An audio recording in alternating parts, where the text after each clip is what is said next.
De hoy. El día de hoy vamos a hablar, la sesión bibliográfica va a tratar sobre citomegalovirus. Yo soy la doctora María Paula Bueno, reúno de medicina interna y pues nuestro asesor fue el doctor Andrés La Torre. Así que vamos a comenzar. El día de hoy pues vamos a hablar sobre mi citomegalovirus en un grupo muy especial de pacientes que son aquellos pacientes con post-trasplantados renales. Como sabemos, la enfermedad renal crónica es una de las principales causas de muerte y de carga de enfermedad en la región de las Américas, también a nivel mundial, por su asociación con diferentes enfermedades crónicas. Y esta enfermedad renal crónica está clasificada como la octava causa de mortalidad, la 10ª causa de años de vida perdidos y la 10ª causa de años de vida perdidos por discapacidad en esta región, especialmente aquí en la región de las Américas.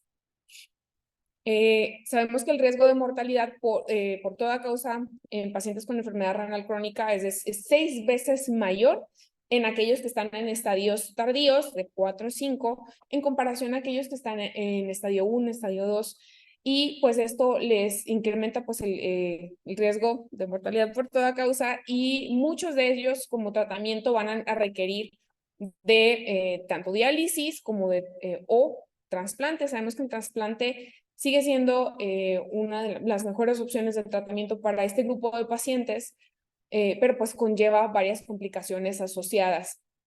Sabemos que muy lamentablemente aproximadamente 2 de cada 1000 personas requieren diálisis o un trasplante para sobrevivir. Muchas de esas fallecen en el proceso de poder llegar a conseguir siquiera un trasplante.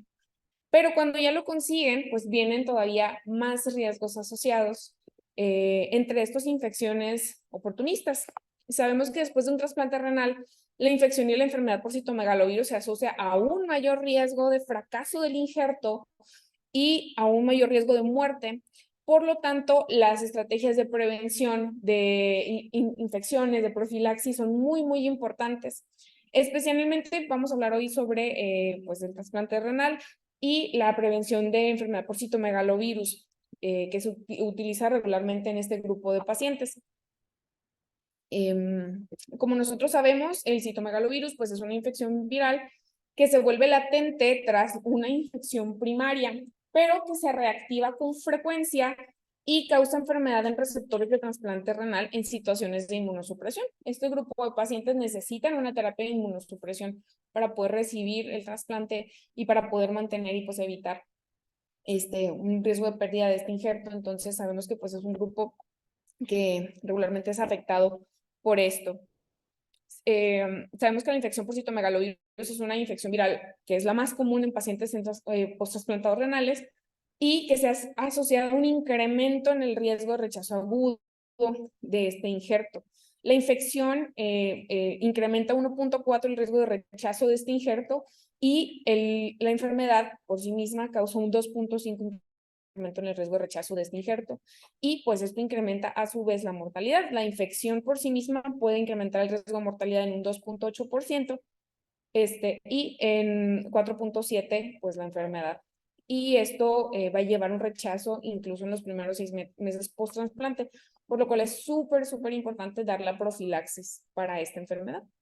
Sabemos que es una gran proporción de pacientes post-trasplantados que llegan a tener una infección por citomegalovirus. Aproximadamente el 20% de todos los receptores de un trasplante renal reciben un órgano de un donante cero positivo de citomegalovirus. De por sí que es difícil conseguir un riñón, y no vas a rechazar quizás aquellos que pues vengan de receptores positivos a citomegalovirus. Entonces, por esa es otra razón por la cual es muy, muy importante la profilaxis.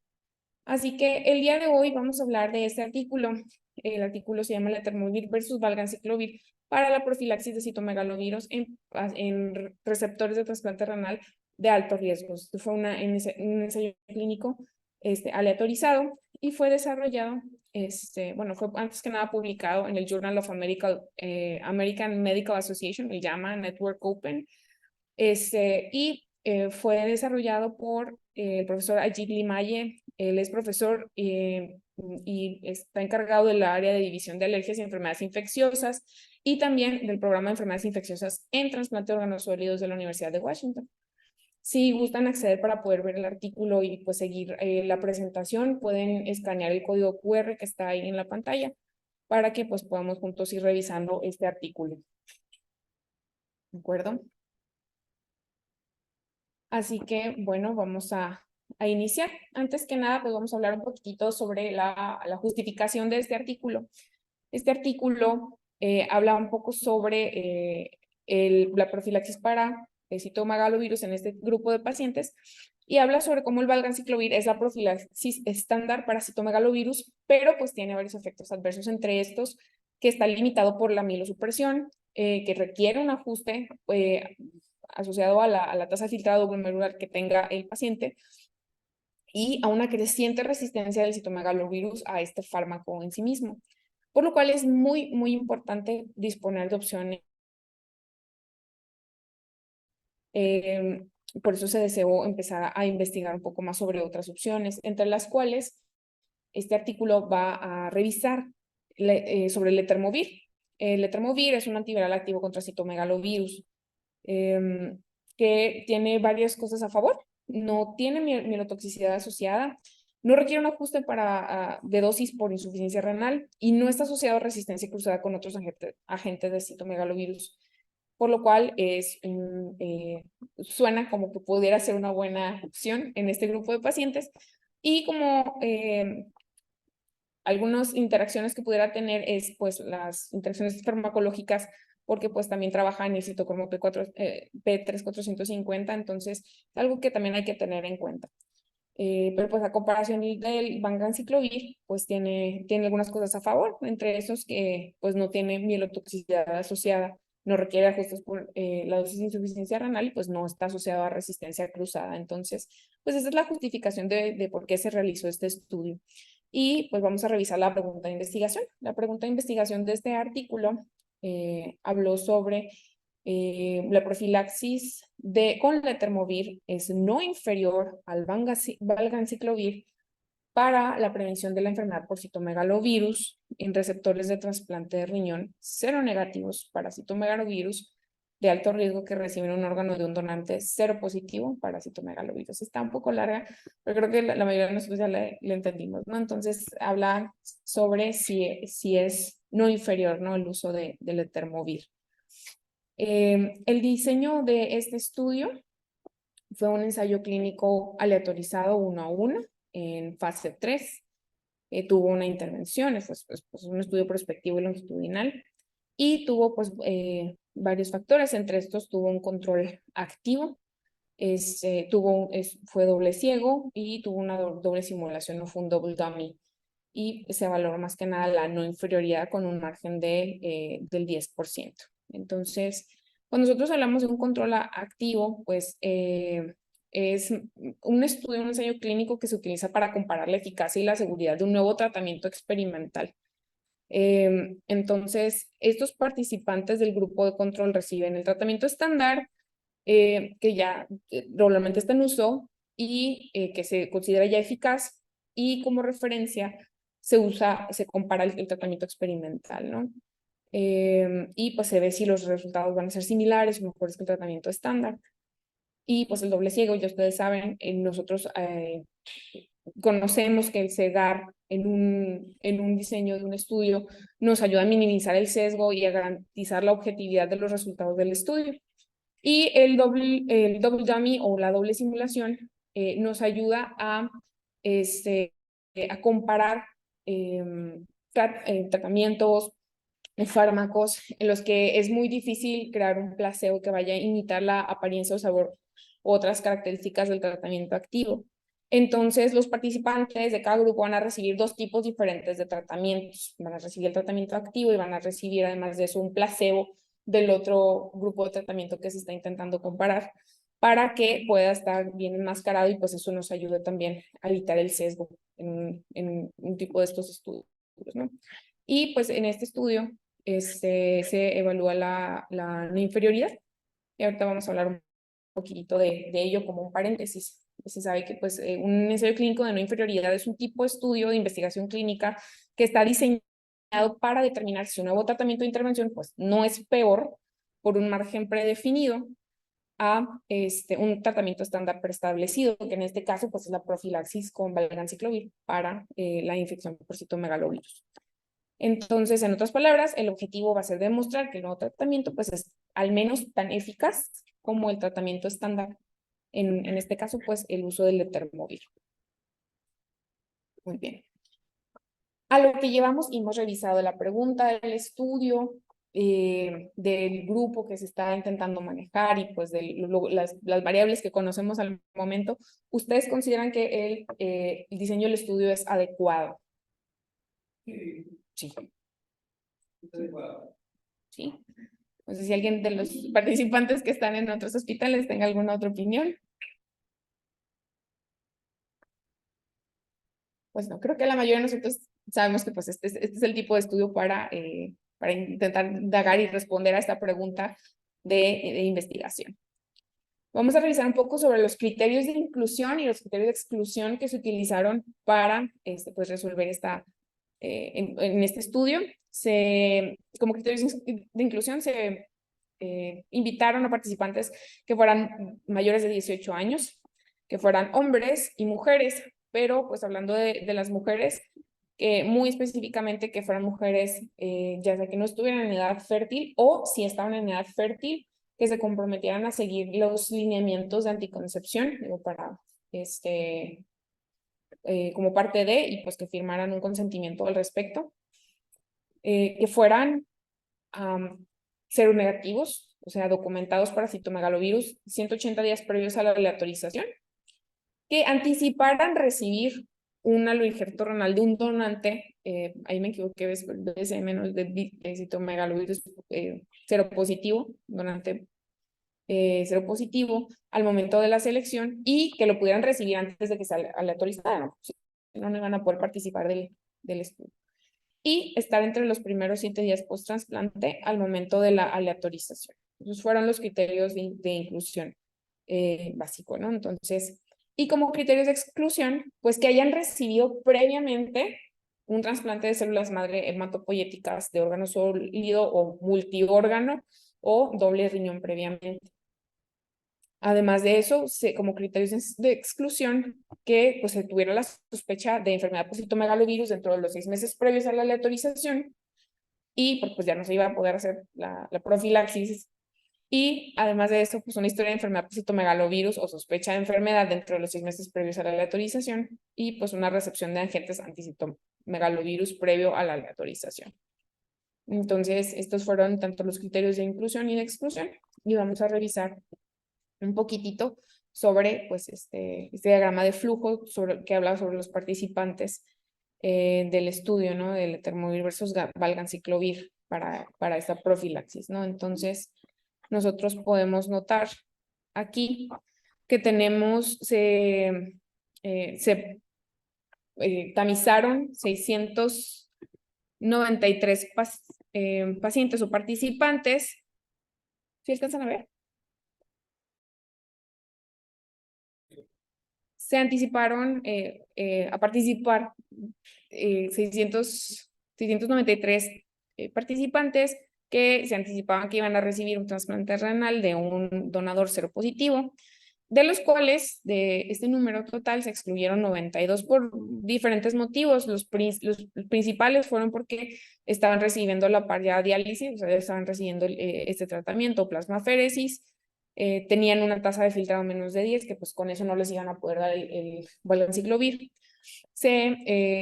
Tenían prohibido por algún motivo el uso de alguno de los fármacos anticytomegalovirus, no proveyeron un consentimiento informado o pues tuvieron algún valor de laboratorio que los excluía, ya sea por alguna insuficiencia hepática o insuficiencia renal.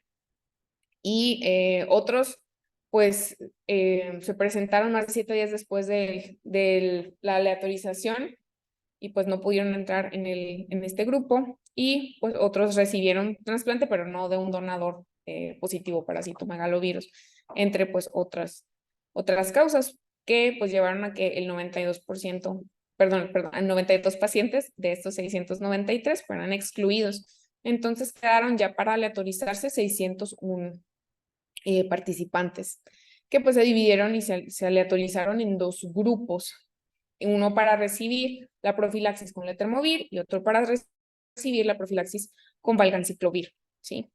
Ya que se dividieron y se aleatorizaron en estos dos grupos, entonces se hicieron dos evaluaciones, podríamos decir, o completaron a la mitad, que era como a las 28 semanas, y completaron a las 52 semanas. De estos 301, algunos durante la semana 28 se salieron del estudio por diferentes motivos. Uno, porque el participante ya no quiso participar o porque presentaron algunos eventos adversos que ahorita los vamos a ver, o otros por decisiones de los médicos, por desviación del protocolo, porque no se adhirieron al tratamiento, y dos, porque fallecieron en el grupo de letermovir. Y en el grupo de la profilaxis con valganciclovir, de estos 300, al final quedaron estos 224, de los cuales 73 descontinuaron antes de la semana 28 por diferentes motivos, entre esos 40 por los eventos adversos, por decisión del participante o por falta en la eficacia, 7 por decisiones de los médicos y 1 por una desviación del protocolo. Y ya a las 52 semanas, pues completaron 256 y completaron 266. Algunos se salieron durante este proceso, no lo completaron al final de estos. 36 no completaron el grupo de letermovir y 31 no completaron el grupo del valganciclovir. Así que en total ya al final, para poder hacer el análisis primario, quedaron en el grupo de letermovir 289 y 297 en el grupo de valganciclovir. Sí, con esos pues se hicieron los análisis. El objetivo general de este estudio pues, fue comparar la eficacia, tanto la eficacia como la seguridad del letermovir y del valganciclovir en la prevención de la enfermedad por citomegalovirus en receptores seronegativos que reciben un trasplante de donantes seropositivos. Entonces vamos a revisar ahora los objetivos específicos relacionados a la eficacia. El primer punto primario de la evaluación de la eficacia fue la proporción de participantes con enfermedad por citomegalovirus que se adjudicó a las 52 semanas posteriores al trasplante. Además, también otro objetivo de eficacia fue la proporción de participantes con enfermedad por citomegalovirus adjudicada a las 28 semanas posteriores al trasplante y el momento en el que inició la enfermedad por citomegalovirus en ese margen de tiempo, ¿sí? En esas 52 semanas posteriores al trasplante. Y se hizo además de eso, pues análisis subgrupo. Se evaluaron estos asociados al sexo, a la edad, a la región, al tipo de inducción inmunosupresora depletora de linfocitos. Estos fueron los objetivos relacionados a la eficacia. Y pues también tenemos aquí los objetivos específicos asociados a la seguridad del fármaco. En cuanto a esta evaluación, los eventos adversos fueron recolectados en todas las visitas de seguimiento. Ahorita vamos a ver en qué momento se les hicieron estas consultas, pero inicialmente se preestablecieron 4 resultados de seguridad compuesta que eran claves. O sea, 4 resultados que nos iban a decir si el fármaco era o no seguro, más que nada asociado a la cuestión de la mielosupresión. Uno era que presentaran leucopenia, otro era que presentaran neutropenia, otro es que tuvieran leucocitos menores a 3.500 o neutrófilos menor a 1.000. Y otro fue que requirieran más de una dosis de colonias estimulantes de granulocitos en cualquier periodo consecutivo de 30 días. Entonces, esto fue lo que se revisó y pues también hubo otros objetivos, más que nada los exploratorios de eficacia, que era la cuantificación de la anemia de citomegalovirus entre la semana 28 y 52 y la presencia de resistencia a fármacos antivirales en pacientes que durante el estudio se sospechara que se hubieran infectado o se hubieran enfermado por citomegalovirus en las consultas de seguimiento para ya descontinuarlos de la profilaxis y ya darles el tratamiento cuando se sospechaba que estaban enfermos. Entonces ahí se evaluó la resistencia de estos fármacos y eso pues jugó un factor. Así que bueno, vamos a hablar un poquito sobre la metodología de la selección de muestra, cómo seleccionaron esta cantidad específica de pacientes. En este estudio, el cálculo del tamaño de la muestra, pues se hizo así, ¿no?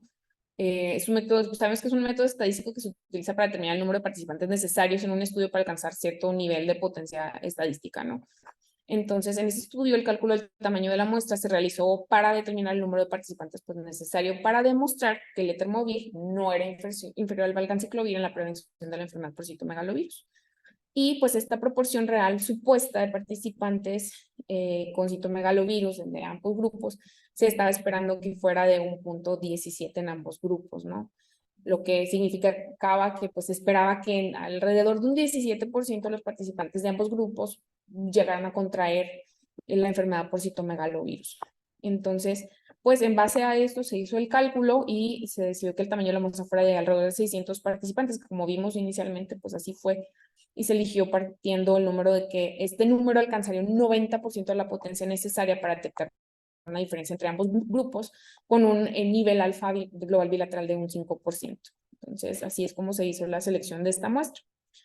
Y pues para la metodología de la selección de la muestra, pues es muy importante notar que fue importante, o sea, para garantizar que el estudio tuviera un poder estadístico suficiente, pues seleccionar esta cantidad de participantes para poder detectar la diferencia entre estos grupos y realmente pues darle esa importancia al margen de no inferioridad y se pudiera establecer adecuadamente. Entonces, esto es importante. El análisis estadístico para satisfacer la no inferioridad fue el límite superior del intervalo de confianza del 95% de ambos lados. Para la diferencia del porcentaje de participantes con enfermedad por citomegalovirus, no tuvo que ser superior al 10%. Se eligió que tuviera este margen para que poder notar y poder evidenciar o satisfacer esta no inferioridad.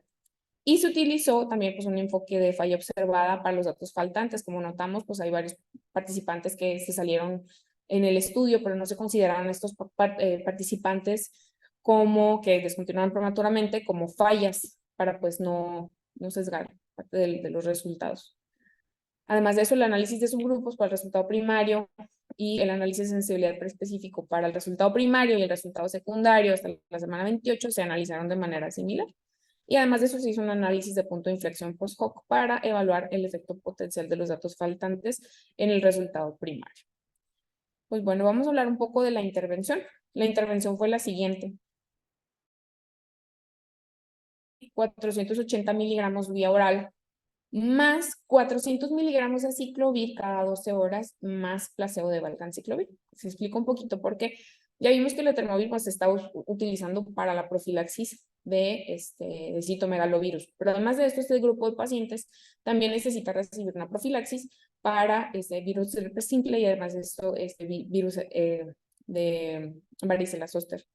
Entonces, como el valganciclovir regularmente tiene cobertura para estos también, entonces, y como no se les iba a dar valganciclovir, se les dio el etermovir, se les dio la ciclovir y además de eso se les dio el placebo del valganciclovir para que pues nos ayudara a esto a mantener pues esto cegado, ¿no? Y que los pacientes no supieran qué estaba pasando tampoco los evaluadores. Y en el grupo del valganciclovir se les dio los 900 miligramos cada 24 horas y además de eso se les dio un placebo del etermovir y un placebo de aciclovir, porque no ocupaban el aciclovir porque pues ya tenían el valganciclovir tiene esta cobertura. ¿Ya entendimos más o menos cómo se hizo la intervención? ¿Sí? ¿Dudas aquí con los emis? Todos recibieron 3 pastillas, en resumen. Así de fácil. Se les dio a la misma hora los fármacos con los alimentos por 200 días, ¿sí? Porque así es la profilaxis, se da por 200 días. Y lo padre también es que pues, estos fármacos también se pueden dar IV en caso de que los pacientes requirieran internamiento por alguna cuestión. Entonces, eso es muy bien. Así que, bueno, en la intervención también es importante notar que los pacientes se tamizaron hasta 14 días en los trasplantes más bien de donante vivo, o sea, se tamizó al origen, ¿no? A los niños que iban a trasplantar, se tamizaron en donante vivo 14 días antes del trasplante y un día antes en trasplantes que eran de donante pues que ya había fallecido. Y en procedimientos de detección de citomegalovirus a los pacientes, pues hasta 5 días post trasplante se evaluaron y se empezó la intervención en pacientes que máximo tuvieran 7 días post trasplantados. En el día 1 se hicieron varios exámenes, se hizo un examen físico, de signos vitales, de medicamentos, de eventos adversos, y en cada visita se fue evaluando la adherencia de estos participantes. Se les pedía que tuvieran un registro donde fueran anotando cuántas veces se tomaban estos fármacos, y en base a eso pues se hizo un cálculo para pues checar el porcentaje de cumplimiento y ver si realmente estaban cumpliendo con la adherencia solicitada. Y además de eso se tomaron las muestras de PCR del ADN del citomegalovirus en el día 1, en la semana 2, en la semana 4 y mensualmente hasta la semana 52. Muy bien, así que esto fue la intervención y ahorita vamos a ver los resultados de este estudio.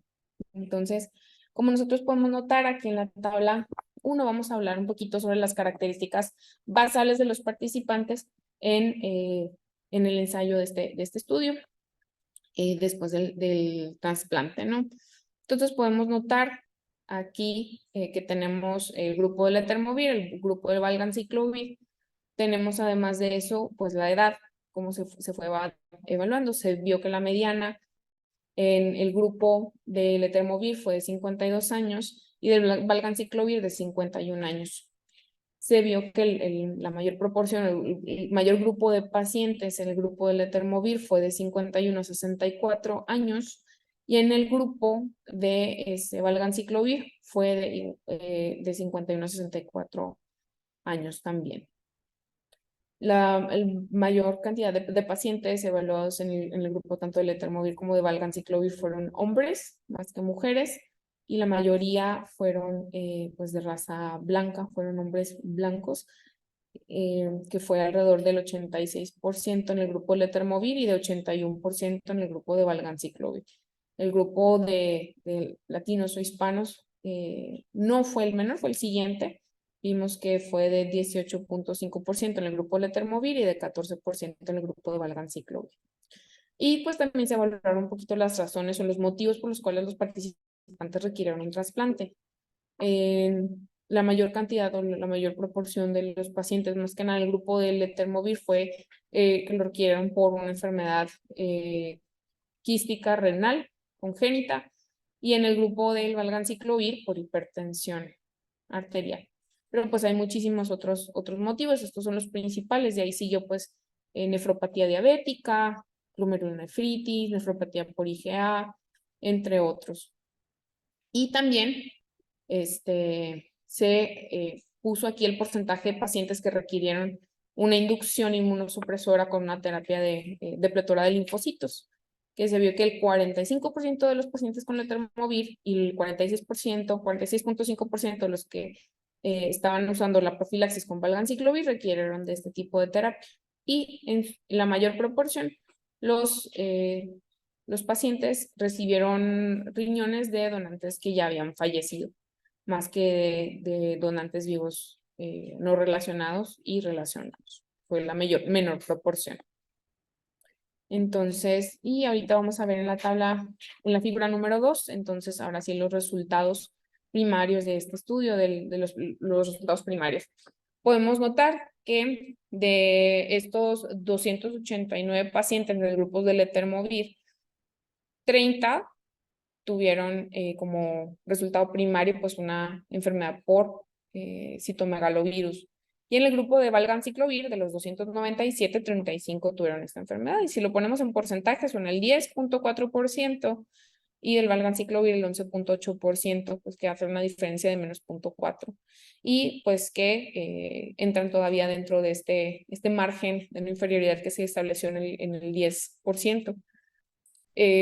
Como parte del análisis de sensibilidad, pues se solicitó pues el reporte de enfermedad por citomegalovirus por el investigador, en el cual 51 pacientes de los 289, o sea el 17% en el grupo de Letermovir, y en el del Valganciclovir un 17.2% con 51 pacientes que desarrollaron esta enfermedad.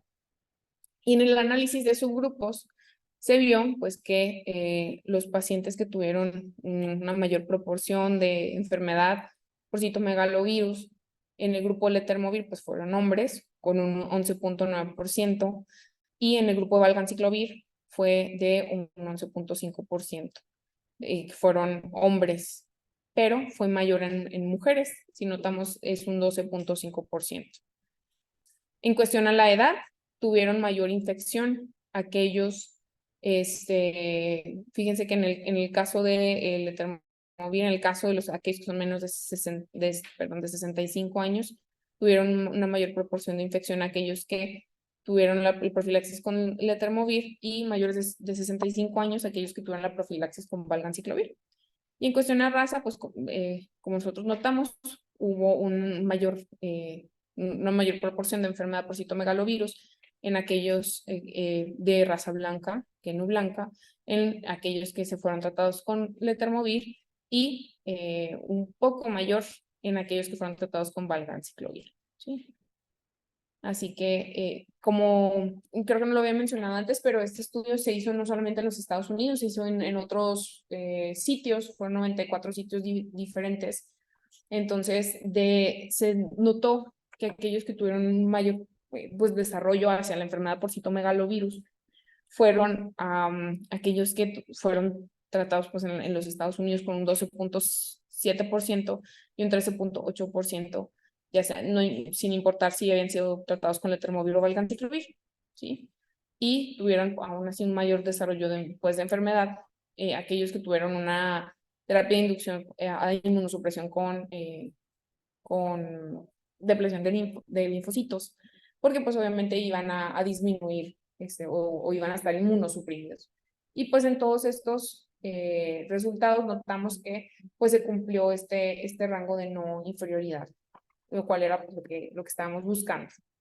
Vamos a hablar un poquito sobre ahora los resultados relacionados a la seguridad, que era lo que hablábamos respecto a los efectos o los eventos adversos a la semana 28.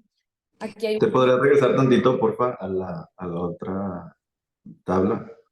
Porque esta es la tabla más importante, ¿verdad? Entonces, todo lo que dijiste está muy bien, nada más quiero como asegurarme de que lo hayan aprendido, entonces voy a hacer algunas preguntas. Eh, en la gráfica de la derecha podemos ver el efecto que tiene precisamente este objetivo primario. Primero es, o sea, ¿qué es lo que queremos ver con un estudio de no inferioridad?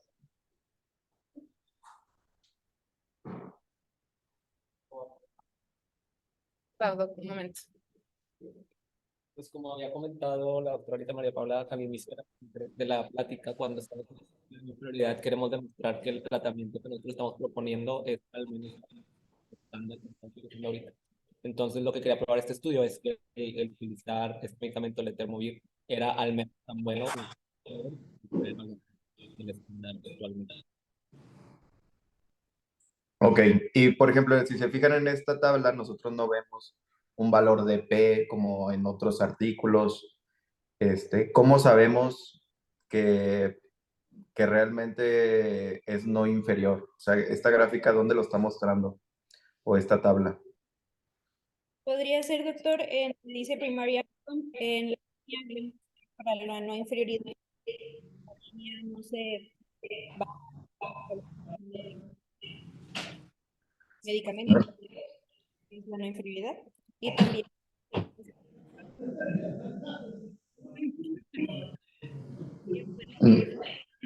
está en el 10%. Y la primera línea que le estaba comentando queda en ese rango del 10.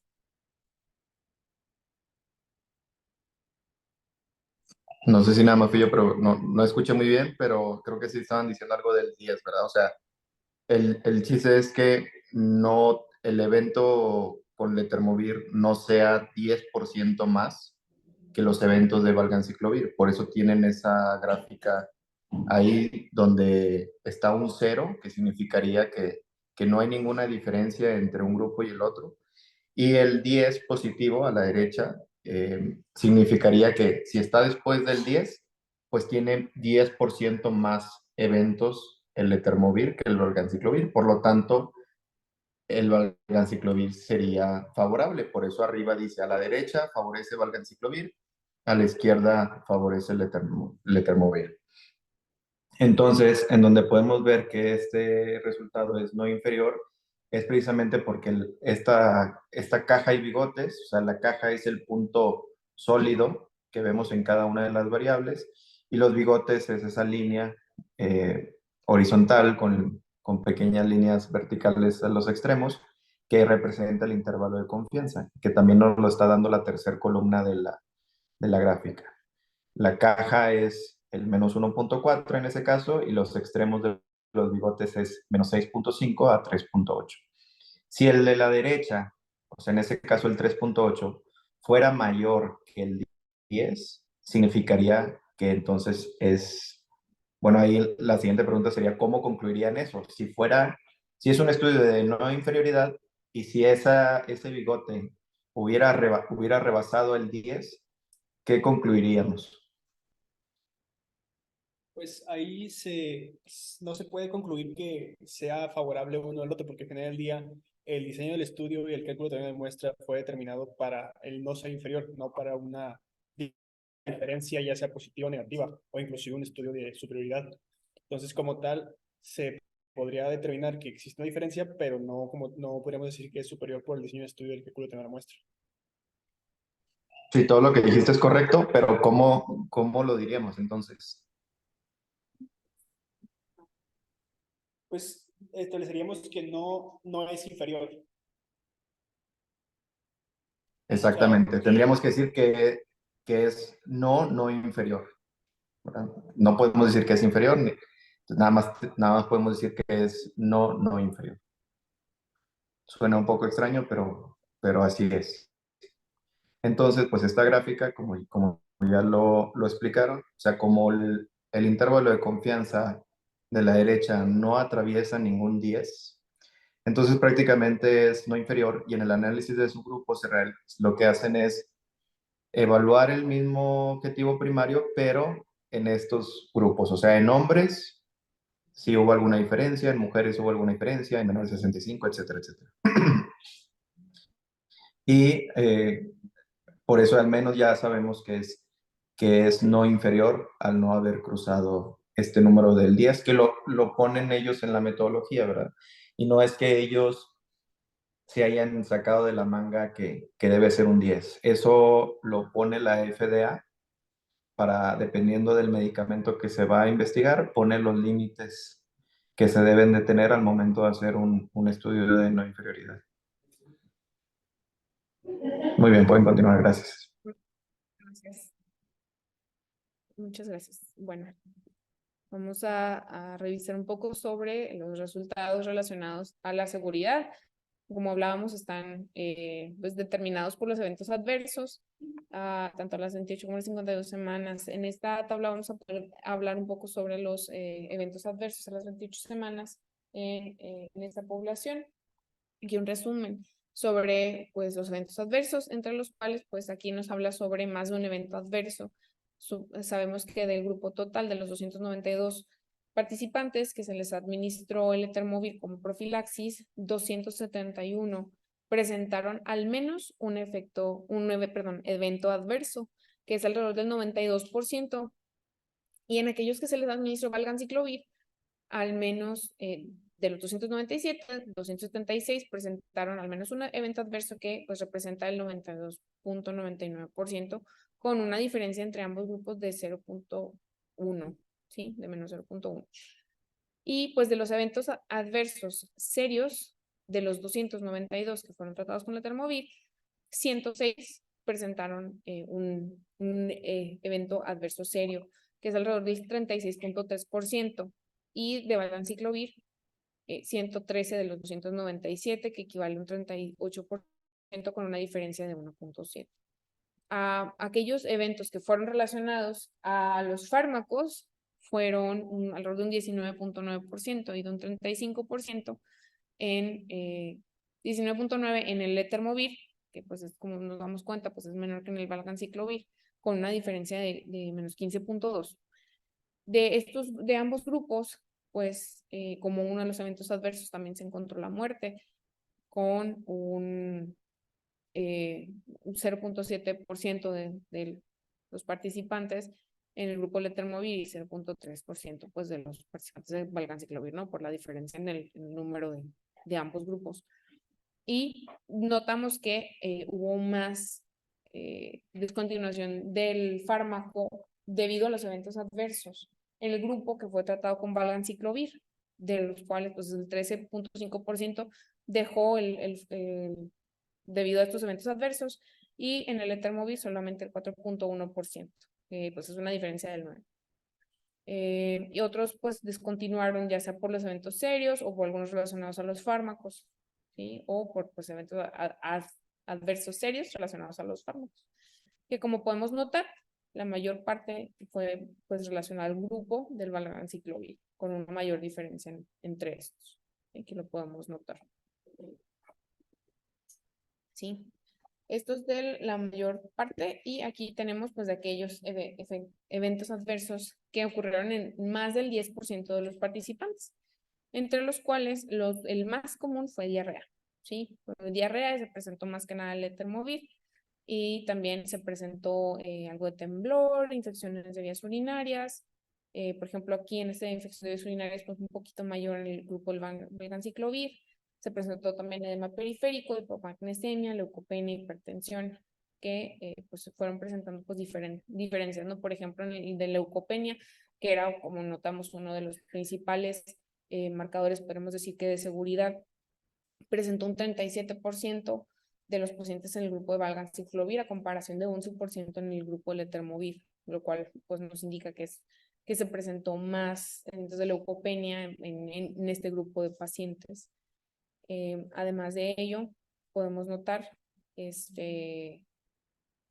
estas diferencias entre estos grupos, entre otros la neutropenia, que este era otro de los eventos importantes, ¿no? Marcadores de seguridad. Se presentó un mayor porcentaje de neutropenia en pacientes que se fueron tratados con el valganciclovir comparado con el etermovir, un 16.5 versus un 2.7%. ¿Okay? Y pues acá podemos notar los eventos, hablando específicamente de estos que nos hablan de la seguridad del fármaco, la diferencia, ¿no? En esta gráfica de cajas y bigotes. Más de un evento adverso relacionado a leucopenia o neutropenia, notamos que el 64% de los pacientes presentaron por lo menos un evento de leucopenia o neutropenia en el grupo tratado con valganciclovir, y 26% en el grupo de etermovir, y lo cual aquí nos está indicando, ¿no? Que pues favorece el etermovir, y pues incluso pues, menos de este 10 del intervalo de confianza. Y de la leucopenia reportada, notamos que pues, hubo más eventos asociados a la leucopenia en el grupo de valganciclovir comparado con el del etermovir, con una diferencia de 0.27%. Y al igual que la leucopenia, notamos que en el grupo casi un poco más de la mitad del grupo del valganciclovir presentó leucopenia a comparación del grupo del etermovir, y la neutropenia también pues, fue presentada mayormente en este grupo. Así que pues estos son algunos de los resultados importantes relacionados a la seguridad. Notamos que definitivamente se presentaron más de estos eventos adversos relacionados a la seguridad en aquellos que fueron tratados con valganciclovir a comparación del etermovir. ¿Sí? Y vamos a revisar pues también esta gráfica de Kaplan-Meier, hablando un poquito sobre la probabilidad de no eventos de neutropenia o leucopenia. Notamos aquí la probabilidad de eventos libres, de eventos adversos libres. Pues nosotros podemos notar que conforme fue avanzando el tiempo se fueron presentando pues más y más veces a lo largo del tiempo del estudio los eventos adversos, lo cual fue disminuyendo esta probabilidad de eventos libres, más bien esta probabilidad de poder avanzar libre de eventos, por decirlo así, conforme se fueron presentando cada vez más eventos adversos en el grupo del valganciclovir, y fue mucho menor pues, en el grupo del etermovir, que se mantuvo pues casi estable, podríamos decir. La cantidad de eventos fue menor en este grupo. Muy bien. Pues bueno, ya para terminar y ir cerrando sobre esta presentación de esta sesión bibliográfica, me gustaría mencionar algunas de las limitaciones que tuvo este estudio, que me parece algo también importante. Dice que la mayoría de la población del estudio fue compuesta por hombres blancos, lo cual limita la generalización de hallazgos a otros grupos demográficos. Entonces, esto es muy importante porque aunque el estudio no solamente se hizo en los Estados Unidos, al momento pues de traspolar algunos de estos datos, intentar asociarlos a otras poblaciones, podría ser que estos hallazgos no puedan ser aplicables. Además, la proporción de los participantes que recibieron inmunosupresión que deplatan linfocitos a comparación de los datos del registro general estadounidense o de una población real, podríamos decir, no fue la misma, fue de hecho menor. Entonces, esto podría impactar un poco la validez de resultados pues, en una población general, como supimos, pues esto fue una muestra nada más, pero esto puede limitar un poquitito los resultados de este estudio.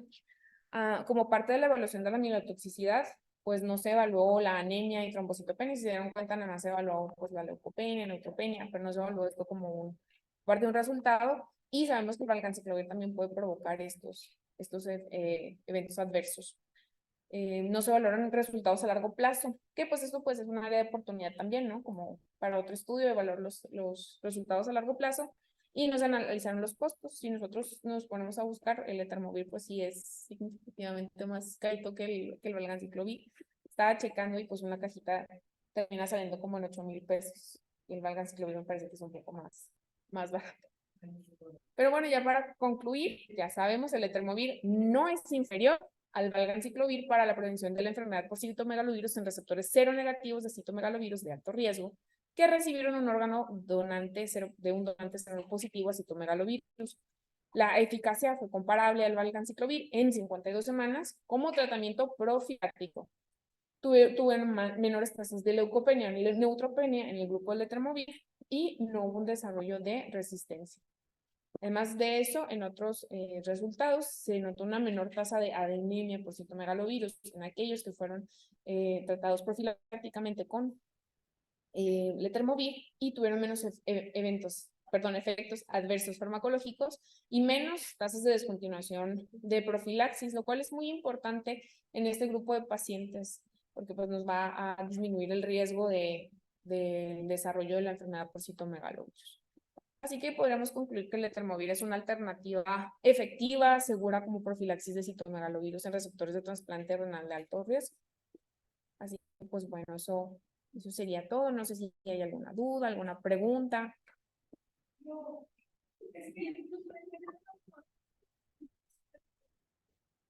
Mira, ya te explico un poquito. Déjame ver que Sí, mira, el letermovir inhibe el complejo ADN terminal del citomegalovirus. Es necesario para el procesamiento y empaquetamiento del ADN viral. ¿Sí? Y el valganciclovir es un inhibidor del ADN polimerasa del citomegalovirus. Entonces, el letermovir actúa pues más específicamente hacia el citomegalovirus, más que el valganciclovir. Exactamente. De nada. No sé si hay alguna otra duda o pregunta. No, nada más. Ahorita, si